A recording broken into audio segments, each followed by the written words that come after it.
This is the purpose of your life. The purpose of God's call and election in your life. This is the great promise in the Bible that God calls you to obtain His kingdom and glory. എനിക്കായൊരു ഭവനം ഉയരെ അങ്ങുയരെ ഒരുങ്ങിയിടുന്നു ദൈവസന്നിധിയിൽ. ദൈവത്തിൻ കയ്യാൽ നിർമ്മിതമാം ഭവനം ഒരുങ്ങിയിടുന്നു അങ്ങുയരെ.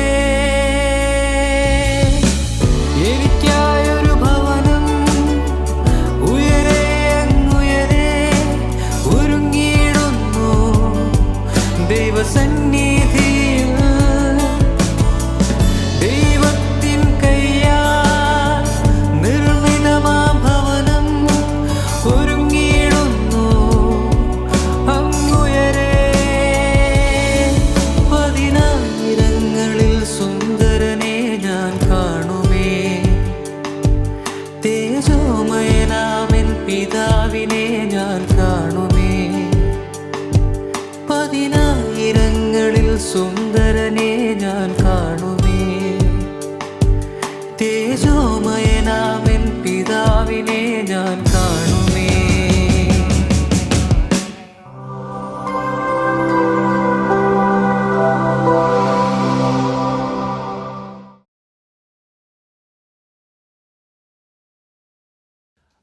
Welcome to Kingdom and Glory of God.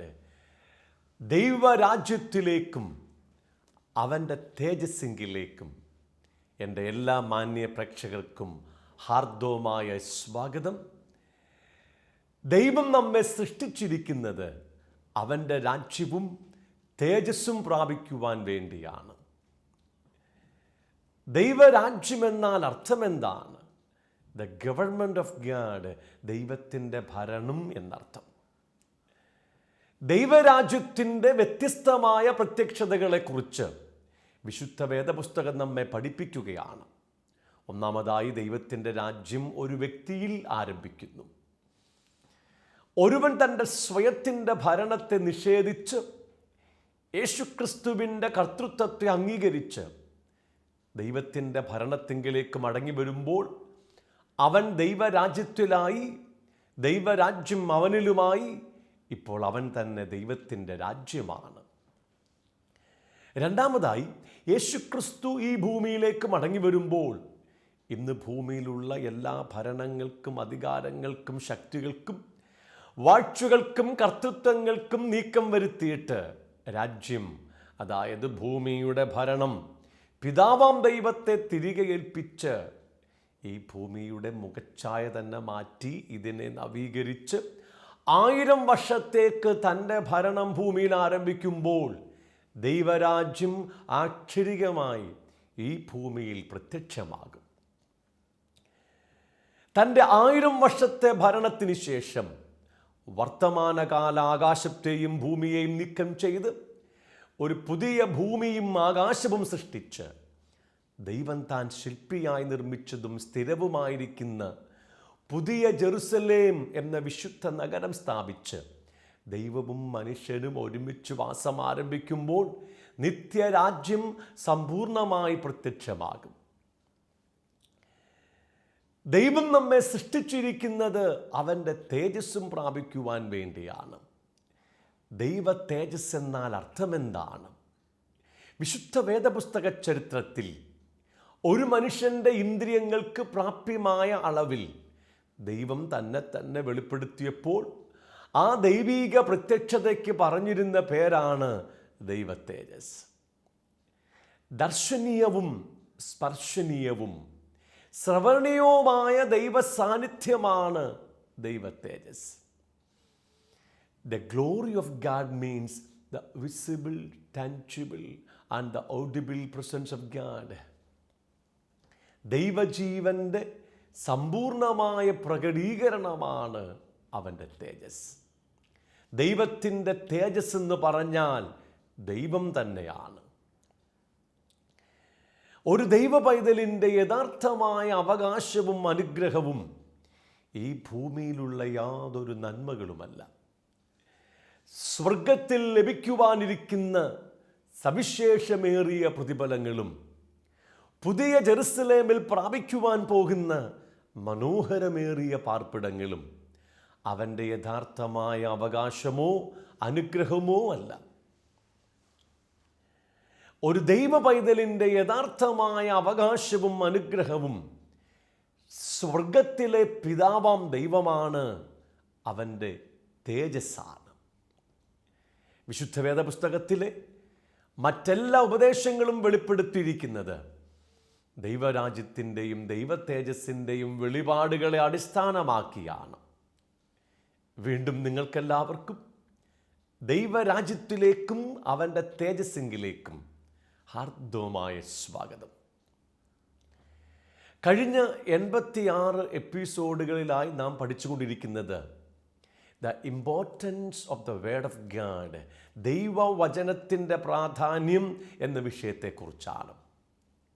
ദൈവവചനത്തിൻ്റെ ഏറ്റവും വലിയ പ്രാധാന്യം തിരിച്ചറിയണമെങ്കിൽ മനുഷ്യവർഗത്തിൻ്റെ ഏറ്റവും അടിസ്ഥാനപരമായ പ്രശ്നങ്ങൾ എന്താണെന്ന് നമുക്ക് വ്യക്തമായ ബോധ്യമുണ്ടായിരിക്കണം.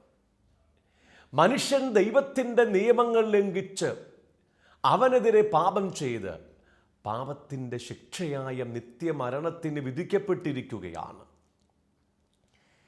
പിതാവാം ദൈവത്തിൻ്റെ സാന്നിധ്യത്തിൽ നിന്നുള്ള നിത്യമായ വേർപാടും ദൈവജീവൻ അനുഭവിക്കുവാൻ കഴിയാത്ത അവസ്ഥയ്ക്കാണ് നിത്യമരണമെന്ന് വിശുദ്ധ വേദപുസ്തകം പഠിപ്പിക്കുന്നത്. ദൈവജീവൻ്റെ പൂർണ്ണതയായ തേജസ് കൂടാതെ മനുഷ്യൻ അപൂർണനാണ്. ദൈവം തൻ്റെ ജീവൻ്റെ പൂർണ്ണതയായ തേജസ്സിനാൽ ഒരു മനുഷ്യൻ്റെ ആത്മാവിൽ നിറയുന്നില്ലെങ്കിൽ അവൻ ആത്മാവിൽ ദരിദ്രനാണ്. ദൈവം തൻ്റെ ജീവൻ്റെ പൂർണ്ണതയായ തേജസ്സിനാൽ ഒരു മനുഷ്യൻ്റെ പ്രാണനിൽ ഹൃദയത്തിൽ നിറയുന്നില്ലെങ്കിൽ അവൻ്റെ ഹൃദയത്തിൽ തകർച്ചകളുണ്ട്, മുറിവുകളുണ്ട്, ഭയം, ദുഃഖം, നിരാശ തുടങ്ങി സകലവിധ നിഷേധാത്മക വികാരങ്ങളാലും അവൻ്റെ ഹൃദയം നിറഞ്ഞിരിക്കും. ദൈവം തൻ്റെ ജീവൻ്റെ പൂർണ്ണതയായ തേജസ്സിനാൽ ഒരു മനുഷ്യൻ്റെ ശരീരത്തിൽ നിറയുന്നില്ലെങ്കിൽ അവൻ്റെ ശരീരത്തിൽ ദ്രവത്വമുണ്ട്, രോഗമുണ്ട്, മരണമുണ്ട്. ദൈവം തൻ്റെ ഏകജാതനായ പുത്രൻ യേശുക്രിസ്തുവിനെ മനുഷ്യവർഗത്തിൻ്റെ പകരക്കാരനായി ഭൂമിയിലേക്ക് അയച്ച് അവൻ്റെ ക്രൂശ് മരണം മുഖാന്തരം മനുഷ്യവർഗത്തിൻ്റെ പാപങ്ങൾക്ക് പരിഹാരം വരുത്തി പാപത്തിൻ്റെ ശിക്ഷയായ നിത്യമരണത്തിൽ നിന്നും അവനെ രക്ഷിച്ച് തൻ്റെ ജീവനെയും ആത്മാവിനെയും അവന് ദാനമായി കൊടുത്തിരിക്കുകയാണ്. ഇപ്പോൾ യേശുവിൽ വിശ്വസിക്കുന്ന ഒരുവൻ്റെ ആത്മാവിലേക്ക് ദൈവജീവനും ആത്മാവും പ്രവേശിച്ച് അവനെ ദൈവത്തിൽ നിന്നും ജനിപ്പിച്ച് ദൈവത്തിൻ്റെ മകനാക്കി തീർക്കുകയാണ്. ഇനി ഓരോ നിമിഷവും ദൈവജീവൻ്റെ സമൃദ്ധിയിലേക്ക് അവനൊരു വളർച്ചയുണ്ട്. എങ്ങനെയാണ് ജീവൻ്റെ സമൃദ്ധിയിലേക്ക് വളരുന്നത്? യേശുക്രിസ്തു പറഞ്ഞു, ഞാൻ നിങ്ങളോട് സംസാരിച്ചിരിക്കുന്ന വചനങ്ങൾ ജീവനും ആത്മാവുമാണ്. അതായത് ഓരോ വിശുദ്ധ തിരുവെഴുത്തുകളും ദൈവത്തിൻ്റെ ജീവനാലും ആത്മാവാലും നിറയ്ക്കപ്പെട്ടിരിക്കുകയാണ്. വചനം ഒരുവനിലേക്ക് പ്രവേശിക്കുമ്പോൾ വചനം അവൻ്റെ അകത്ത് ജീവനായി മാറ്റപ്പെടുന്നു, ആത്മാവായി മാറ്റപ്പെടുകയാണ്. വിശുദ്ധ വേദപുസ്തകം വായിക്കുന്നതും കേൾക്കുന്നതും പഠിപ്പിക്കുന്നതും ദൈവത്തിൻ്റെ ജീവൻ പ്രാപിച്ച് ജീവൻ്റെ സമൃദ്ധിയിലേക്ക് വളരുവാൻ വേണ്ടിയാണ്. ഏദൻ തോട്ടത്തിൽ ആദമിൻ്റെ മുമ്പാകെ ജീവൻ നൽകുന്ന വൃക്ഷവും ജ്ഞാനം നൽകുന്ന വൃക്ഷവും ഉണ്ടായിരുന്നു. ആദം ജീവനെ ത്യജിച്ച് ജ്ഞാനത്തെ തിരഞ്ഞെടുത്തു. ഇന്നും ദൈവത്തിൻ്റെ ജനം ആദം ചെയ്ത അതേ പാപം വിശുദ്ധ വേദപുസ്തകം തുറക്കുമ്പോൾ ആവർത്തിച്ചു കൊണ്ടിരിക്കുകയാണ്. വിശുദ്ധ വേദപുസ്തകം വായിക്കുന്നതും കേൾക്കുന്നതും പഠിപ്പിക്കുന്നതും ജീവൻ പ്രാപിക്കുവാൻ വേണ്ടിയാണോ അതോ കേവലം ജ്ഞാനം പ്രാപിക്കുവാൻ വേണ്ടിയാണോ? സദൃശ്യവാക്യങ്ങളുടെ പുസ്തകം 4-ാം അധ്യായം 20-ാം വാക്യം തുടങ്ങി നാം പഠനം ആരംഭിച്ചു. ദൈവത്തിൻ്റെ വചനങ്ങൾക്ക് ഏറെ ശ്രദ്ധ കൊടുക്കണം, നിരന്തരമായി വായിക്കണം, രാവും പകലും ധ്യാനിക്കണം, ഹൃദയത്തിൻ്റെ നടുവിൽ അവയെ സൂക്ഷിച്ചു വെക്കണം. യേശുക്രിസ്തു പറഞ്ഞു, നിങ്ങൾ കേൾക്കുന്നത് എന്തെന്ന് സൂക്ഷിക്കണം. നാം എന്താണ് കേൾക്കേണ്ടത്?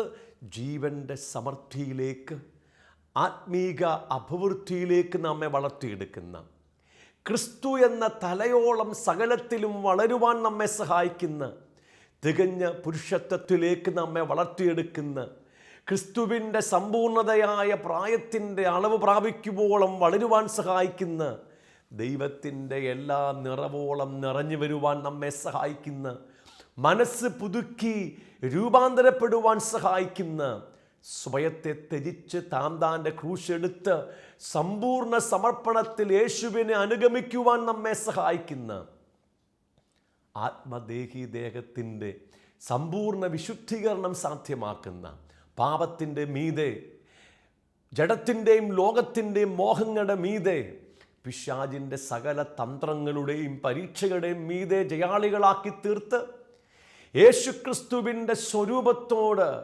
അനുരൂപരാക്കി തീർക്കുവാൻ പ്രാപ്തിയുള്ള, ശക്തിയുള്ള വചനങ്ങൾക്ക് നാം ഏറെ പ്രാധാന്യം കൊടുക്കണം. 4-ാം അധ്യായം 22-ാം വാക്യമാണ് നാം ഇപ്പോൾ പഠിച്ചുകൊണ്ടിരിക്കുന്നത്. അവയെ കിട്ടുന്നവർക്ക് അവ ജീവനും സർവ്വദേഹത്തിനും സൗഖ്യവുമാണ്. എങ്ങനെയാണ് വചനം നമുക്ക് കിട്ടുന്നത്? വളരെ പ്രാധാന്യമുള്ള 8 പോയിൻറ്റ്സുകൾ നാം പഠനം ആരംഭിച്ചിരിക്കുകയാണ്. 1, ജ്ഞാനത്തിൻ്റെയും വെളിപാടിൻ്റെയും ആത്മാവിനാൽ നമ്മുടെ ഹൃദയത്തിൻ്റെ ദൃഷ്ടിയെ പ്രകാശിപ്പിക്കണം. അതായത് പരിശുദ്ധാത്മാവാണ് ദൈവത്തിൻ്റെ വചനം നമുക്ക് പഠിപ്പിക്കുന്നത്, വെളിപ്പെടുത്തുന്നത്, ഓർമ്മപ്പെടുത്തുന്നത്, സകല വചനങ്ങളും അനുസരിപ്പാൻ സഹായിക്കുന്നതും പരിശുദ്ധാത്മാവാണ്. രണ്ടാമതായിട്ട് നമ്മുടെ ബുദ്ധിയെ തുറക്കണം, ബുദ്ധിയെ പ്രകാശിപ്പിക്കണം. പാപത്തിൽ വീണുപോയ ബുദ്ധിയുള്ള മനുഷ്യന് ദൈവത്തെ സ്വീകരിപ്പാൻ കഴിയുന്നതല്ല.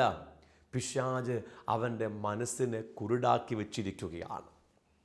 ഇപ്പോൾ നമ്മുടെ ബുദ്ധി തുറന്നെങ്കിലും ഓരോ പ്രാവശ്യവും വചനം കേൾക്കുമ്പോൾ, വചനം വായിക്കുമ്പോൾ പരിശുദ്ധാത്മാവ് നമ്മുടെ ബുദ്ധിയെ അധികമായി പ്രകാശിപ്പിക്കണമെങ്കിൽ മാത്രമേ വചനം ഗ്രഹിക്കുവാനും പ്രാപിക്കുവാനും കഴിയുകയുള്ളൂ. നാം പ്രാപിച്ച ദൈവത്തിൻ്റെ വചനങ്ങൾക്ക് പുരോഗമനപരമായ വെളിപാടുകളുണ്ട്, പ്രോഗ്രസീവ് റെവലേഷനുണ്ട്. അതിലേക്ക് വളരുന്നില്ലെങ്കിൽ ക്രമേണ നമ്മുടെ ബുദ്ധി ഇരുണ്ടുപോകും, ഹൃദയം ഇരുണ്ടുപോകും. വചനം കേൾക്കുന്ന കാര്യത്തിൽ നമുക്ക് മന്ദതയുണ്ടാകുമെന്ന് നാം കഴിഞ്ഞ എപ്പിസോഡിൽ പഠിച്ചു കഴിഞ്ഞു. പത്രോസിൻ്റെ 2-ാമത്തെ ലേഖനം 1-ാം അധ്യായം 9-ാം വാക്യം ഞാൻ നിങ്ങളെ വായിച്ചു കേൾപ്പിക്കാം. അവയില്ലാത്തവനോ കുരുടനത്രേ, അവൻ ഹ്രസ്വദൃഷ്ടിയുള്ളവനും തൻ്റെ മുമ്പിലത്തെ പാപങ്ങളുടെ ശുദ്ധീകരണം മറന്നവനും തന്നെ. അതായത് യേശു കർത്താവിനെ സ്വീകരിച്ചു, ഒരിക്കൽ പ്രകാശനം പ്രാപിച്ചു കഴിഞ്ഞു, ദൈവരാജ്യത്തിൻ്റെയും നിത്യജീവൻ്റെയും വചനങ്ങളുടെ വെളിപാടുകൾ പ്രാപിച്ചു കഴിഞ്ഞു. ഇനി ക്രമമായി ആത്മീയ ജീവിതത്തിൽ വളരുന്നില്ലെങ്കിൽ, വചനത്തിൻ്റെ പ്രകാശനത്തിൽ വളർന്നുകൊണ്ടിരിക്കുന്നില്ലെങ്കിൽ അവൻ കുരുടനായിത്തീരുമെന്ന് വചനം പറയുകയാണ്. ആത്മീയ അന്ധത പ്രാപിക്കുമെന്ന് പറയുകയാണ്. മാത്രമല്ല അവൻ ഹ്രസ്വദൃഷ്ടിയുള്ളവനായിത്തീരും. അതായത് തൊട്ടടുത്തുള്ള കാര്യങ്ങൾ മാത്രമേ ഇനി അവന് കാണുവാൻ കഴിയൂ, ഗ്രഹിക്കുവാൻ കഴിയൂ. അതായത് ഈ ലോകത്തിലെ കാര്യങ്ങൾ മാത്രമേ അവന് ചിന്തിക്കാൻ കഴിയൂ. ഉയരത്തിലുള്ള കാര്യങ്ങളെ നോക്കുവാനോ ഗ്രഹിപ്പാനോ അവൻ്റെ പ്രാപ്തി നഷ്ടപ്പെട്ടു പോയി. ആ വേദഭാഗം നാം ശ്രദ്ധയോടെ പഠിക്കേണ്ട ആവശ്യമുണ്ട്. അതിൻ്റെ 1-ാം അധ്യായം 3-ാം വാക്യം മുതൽ പറഞ്ഞിരിക്കുന്നത്, ദൈവം തൻ്റെ മഹത്വത്താലും വീര്യത്താലും നമ്മെ വിളിച്ചിരിക്കുകയാണ്. അവൻ നിത്യരാജ്യം പ്രാപിക്കുവാൻ, നിത്യ തേജസ് പ്രാപിക്കുവാൻ നമ്മെ വിളിച്ചിരിക്കുകയാണ്. എന്നിട്ട് അവൻ്റെ ദിവ്യശക്തിയാൽ ജീവനും ഭക്തിക്കും വേണ്ടിയതൊക്കെയും നമുക്ക് ഈ ഭൂമിയിൽ ദാനമായി തന്നിരിക്കുകയാണ്. അതായത് ഈ ഭൂമിയിൽ കർത്താവിനെ അറിഞ്ഞ ശേഷം നമ്മുടെ ഭൗതിക ജീവിതത്തിന് എന്തെല്ലാം ആവശ്യമുണ്ടോ അതെല്ലാം അവൻ ദാനമായി തന്നിരിക്കുകയാണ്. എങ്ങനെ പ്രാപിക്കാം? നമ്മെ വിളിച്ചവനെക്കുറിച്ചുള്ള പരിജ്ഞാനത്താൽ. ദൈവിക പരിജ്ഞാനത്തിൽ നിങ്ങൾ വളരുന്നതനുസരിച്ച് ഭൗതിക ജീവിതത്തിന് ആവശ്യമുള്ള എല്ലാ നന്മകളും നിങ്ങൾ ദിനംതോറും അനുഭവിക്കുവാൻ തുടങ്ങും. 4-ാം വാക്യം പറഞ്ഞിരിക്കുന്നത്, അവയാൽ അവൻ നമുക്ക് വിലയേറിയതും അതിമഹത്വമായ വാഗ്ദത്തങ്ങളും നൽകിയിരിക്കുന്നു. ഈ വിലയേറിയതും അതിമഹത്വമായ വാഗ്ദത്തങ്ങൾ ഈ ലോകത്തിനു വേണ്ടിയുള്ളതല്ല, ഇഹലോക ജീവിതത്തിനു വേണ്ടിയുള്ളതല്ല, വരുവാനുള്ള ലോകത്തിനു വേണ്ടിയുള്ളതാണ്. സ്വർഗത്തിലെ സകല ആത്മീക അനുഗ്രഹങ്ങളെയും കുറിച്ചാണ് ഈ വചനം പറഞ്ഞിരിക്കുന്നത്. ആ വിലയേറിയതും അതിമഹത്വമായ വാഗ്ദത്തങ്ങളുടെ, ആ വചനങ്ങളുടെ അധികം പ്രകാശനം, അധികം വെളിപാടുകൾ നമ്മുടെ അകത്തേക്ക് വരുമ്പോൾ ഇവയാൽ നിങ്ങൾ ലോകത്തിൽ മോഹത്താലുള്ള നാശം വിട്ടൊഴിഞ്ഞിട്ട് ദിവ്യ സ്വഭാവത്തിന് കൂട്ടാളികളായി തീരുവാൻ ഇടവരുന്നു. വിലയേറിയതും അതിമഹത്വമായ ദൈവിക വാഗ്ദത്തങ്ങളുടെ, വചനങ്ങളുടെ അധികമായ പ്രകാശനം നമ്മുടെ അകത്ത് വരുമ്പോൾ ഈ ലോകത്തോടുള്ള നമ്മുടെ താല്പര്യം നഷ്ടപ്പെടുന്നു. ലോകമോഹം നമ്മുടെ ഹൃദയത്തിൽ നിന്നും വെളിയിൽ പോകുന്നു. ലോകമോഹത്താലുള്ള നിത്യനാശം നാം വിട്ടൊഴിഞ്ഞിട്ട് ദൈവിക സ്വഭാവത്തിന് കൂട്ടാളിയായിത്തീരുന്നു. അവൻ്റെ സ്വഭാവം നമ്മിലേക്ക് വരുവാൻ തുടങ്ങുന്നു. എന്നിട്ട് 5-ാം വാക്യം പറയാണ്, അത് നിമിത്തം തന്നെ നിങ്ങൾ സകല ഉത്സാഹവും കഴിച്ച് നിങ്ങളുടെ വിശ്വാസത്തോട് വീര്യവും, വീര്യത്തോട് പരിജ്ഞാനവും, പരിജ്ഞാനത്തോട് ഇന്ദ്രിയജയവും, ഇന്ദ്രിയജയത്തോട് സ്ഥിരതയും, സ്ഥിരതയോട് ഭക്തിയും, ഭക്തിയോട് സഹോദരപ്രീതിയും, സഹോദരപ്രീതിയോട് സ്നേഹവും കൂട്ടിക്കൊള്ളുവീൻ. ആത്മീയ ജീവിതത്തിൻ്റെ വളർച്ച പറയുകയാണ്. പരിശുദ്ധാത്മാവിൻ്റെ നിറവ് പ്രാപിച്ചും ദൈവവചനത്തിൻ്റെ ആഴമേറിയ പ്രകാശനങ്ങളും വെളിപാടുകളും പുരോഗമനപരമായി പ്രാപിച്ചും നമ്മുടെ അകത്തുണ്ടാകുന്ന വർധനവിനെക്കുറിച്ച് പറയുകയാണ്. അതുകൊണ്ട് ഓരോ ദൈവ പൈതലും സകല ഉത്സാഹവും കഴിച്ച് പരിശുദ്ധാത്മാവിൻ്റെ നിറവിലും വചനത്തിൻ്റെ പ്രകാശനത്തിലും വെളിപാടിലും വളരേണ്ട ആവശ്യമുണ്ട്. 8-ാം വാക്യം പറഞ്ഞിരിക്കുന്നത്, ഇവ നിങ്ങൾക്കുണ്ടായി വർദ്ധിക്കുന്നുവെങ്കിൽ നിങ്ങൾ നമ്മുടെ കർത്താവായ യേശുക്രിസ്തുവിൻ്റെ പരിജ്ഞാനം സംബന്ധിച്ച് ഉത്സാഹമില്ലാത്തവരും നിഷ്ഫലന്മാരുമായിരിക്കയില്ല. അതായത് യേശു കർത്താവിൻ്റെ പരിജ്ഞാനം എന്തുവാ? യേശുക്രിസ്തുവിലൂടെ ദൈവം നമുക്ക് തന്നിരിക്കുന്ന ജ്ഞാനമെന്തുവാ? പരിജ്ഞാനമെന്താ? പ്രകാശനമെന്താ? നിത്യജീവനെക്കുറിച്ചുള്ള കാര്യമാണ്, നിത്യരക്ഷയെക്കുറിച്ചുള്ള കാര്യമാണ്, നിത്യ തേജസ്സിനെക്കുറിച്ചുള്ള കാര്യമാണ്, ദൈവരാജ്യത്തെക്കുറിച്ചുള്ള വിഷയങ്ങളാണ്. അതിലേക്ക് നാം വളരെ ഫലമുള്ളവരായി വളർന്നുകൊണ്ടിരിക്കും.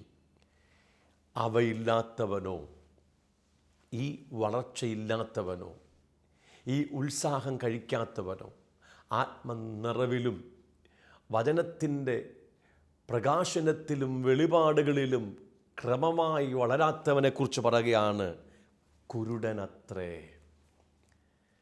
അവൻ്റെ ഹൃദയത്തിലുള്ള ആത്മീക വെളിച്ചം നഷ്ടപ്പെട്ടു, ആത്മീക പ്രകാശനം നഷ്ടപ്പെട്ടു.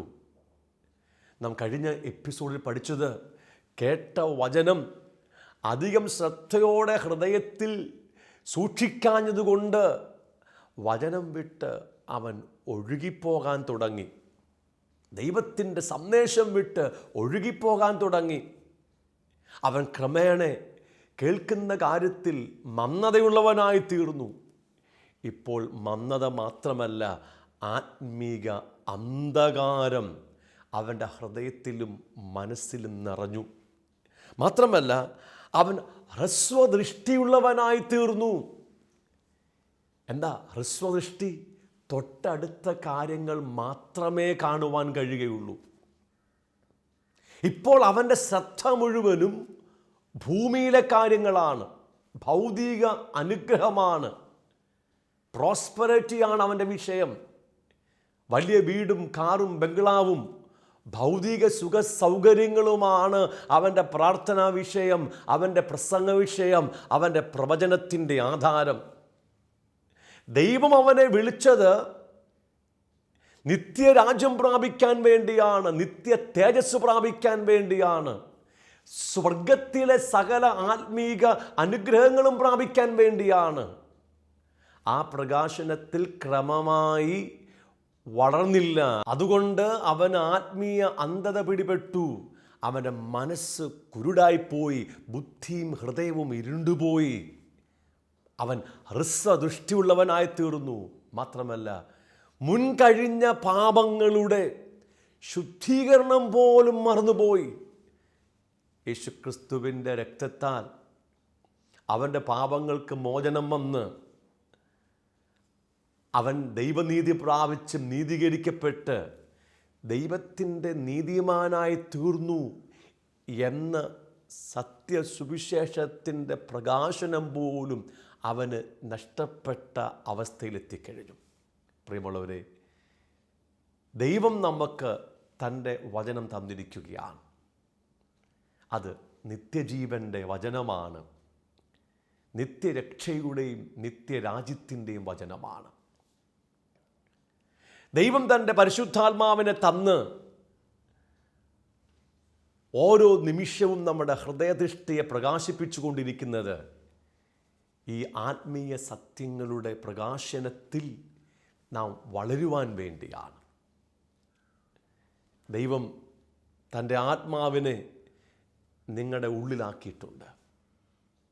അവൻ നിങ്ങളുടെ ബുദ്ധിയെ പ്രകാശിപ്പിക്കുകയാണ്.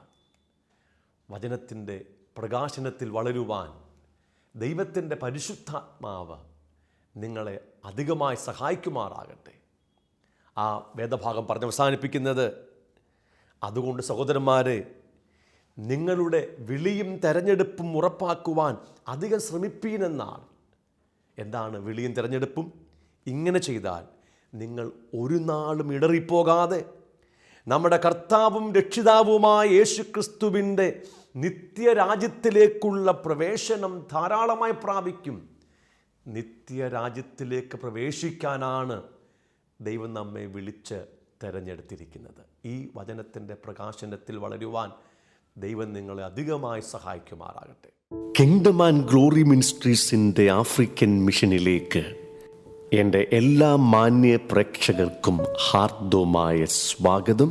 ആഫ്രിക്ക 54 രാജ്യങ്ങൾ, 3000-ഓളം ഭാഷകൾ, പ്രകൃതി വിഭവങ്ങളാൽ സമ്പൽ സമർത്ഥമായ ലോകത്തിലെ 2ാമത്തെ വലിയ ഭൂഖണ്ഡം, രാഷ്ട്രീയ അസ്ഥിരതകളാലും ആഭ്യന്തര യുദ്ധങ്ങളാലും തകരുന്ന രാജ്യങ്ങൾ, കഷ്ടമനുഭവിക്കുന്ന ജനസമൂഹങ്ങൾ, ആഭ്യന്തര യുദ്ധങ്ങളിൽ നിന്നും അഭയാർത്ഥികളായി കഴിയുന്ന 44 ലക്ഷത്തിലധികം വരുന്ന അഭയാർത്ഥികളുടെ മധ്യത്തിലും തദ്ദേശവാസികളുടെ ഇടയിലുമാണ് ഇപ്പോൾ നമ്മുടെ പ്രവർത്തനങ്ങൾ നടന്നുകൊണ്ടിരിക്കുന്നത്. യുദ്ധത്തിൻ്റെയും ബലാത്സംഗത്തിൻ്റെയും കടുത്ത ഭീതിയിലും ആകുലതയിലും കഴിയുന്ന ഒരു കൂട്ടം ജനം, ഒരു പ്ലാസ്റ്റിക് ഷീറ്റിൻ്റെ മറയിലും മൺകൂടാരങ്ങളിലും ശിഷ്ടായുസ് മുഴുവൻ അന്തിയുറങ്ങുവാൻ വിധിക്കപ്പെട്ടവർ, ശരിയായ അളവിലുള്ള പോഷകാഹാരമോ വസ്ത്രമോ വിദ്യാഭ്യാസമോ ആധുനിക ചികിത്സാ സംവിധാനമോ ഇപ്പോഴും ഇവർക്ക് അന്യമാണ്. വളരെ ശോചനീയമായ പരിതസ്ഥിതിയിൽ കേവലം മൃഗങ്ങളെപ്പോലെ ജീവിതം തള്ളി നീക്കുവാൻ വിധിക്കപ്പെട്ട് മാനസിക ശാരീരിക വൈകല്യങ്ങൾക്ക് അടിമകളായവരും അനാഥരുമായ ആയിരങ്ങൾ ഇതിൻ്റെ മധ്യത്തിലുണ്ട്. ഹ്യൂമൻ ട്രാഫിക്കിംഗ്, ലൈംഗിക ചൂഷണവും നിർബാധം തുടരുന്ന ഇവിടങ്ങളിൽ മാനസിക വൈകല്യങ്ങളുള്ള കുഞ്ഞുങ്ങൾ പോലും പിച്ചിച്ചീന്തപ്പെടുന്ന സംഭവങ്ങൾ വിരളമല്ല. കുട്ടികൾ ഉൾപ്പെടെ ജലത്തിനായി ദീർഘമണിക്കൂറുകൾ കാത്തുനിൽക്കുന്നത് ഇവിടെ നിത്യകാഴ്ചയാണ്. ഈ ജനത്തിന് ആശ്വാസവും ധൈര്യവും പകർന്നുകൊണ്ട് നമ്മുടെ മിഷൻ പ്രവർത്തകർ ഭവനങ്ങൾ സന്ദർശിക്കുകയും ദൈവവചനം പഠിപ്പിക്കുകയും ഇവർക്കായി പ്രാർത്ഥിക്കുകയും ചെയ്യുന്നു.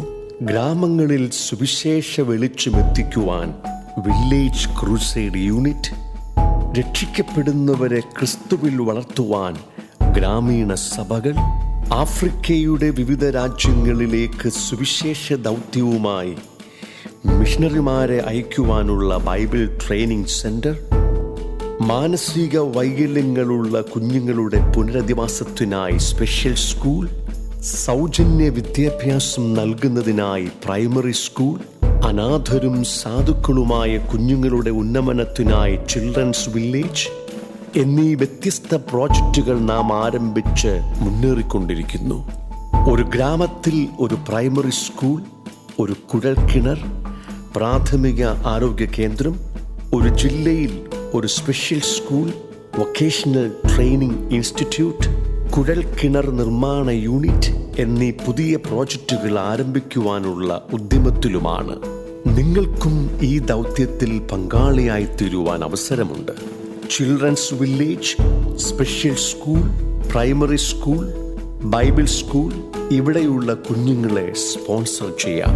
ഒന്നോ അതിലധികമോ സുവിശേഷകന്മാരെ സഹായിക്കാം. ഗ്രാമീണ സഭാ കെട്ടിട നിർമ്മാണം, പ്രൈമറി സ്കൂൾ, കുഴൽക്കിണർ, പ്രാഥമിക ആരോഗ്യ കേന്ദ്രം, കുഴൽക്കിണർ നിർമ്മാണ യൂണിറ്റ് തുടങ്ങിയവ സ്പോൺസർ ചെയ്യുകയോ ഇവയുടെ പ്രവർത്തനങ്ങളിൽ പങ്കാളിത്തം വഹിക്കുകയോ ചെയ്യാം. നിങ്ങളൊരു സ്പെഷ്യൽ എഡ്യൂക്കേറ്ററോ വൊക്കേഷണൽ ട്രെയിനറോ മെഡിക്കൽ പ്രൊഫഷനുള്ള വ്യക്തിയോ അധ്യാപകനോ ആണെങ്കിൽ നിങ്ങളുടെ സഹായം ഇവർക്ക് അധികം ആവശ്യമുണ്ട്.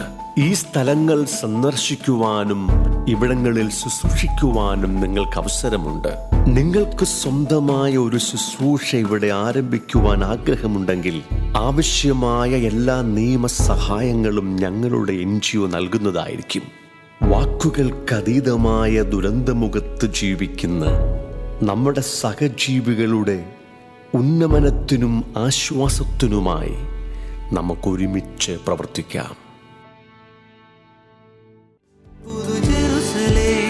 നഗരമതിൻ ഭവനമാ നിൻ തേജസ്സിൻ പൂർണ്ണതയിൻ അവകാശമാ. പുതു ജെറുസലേം നഗരമതിൻ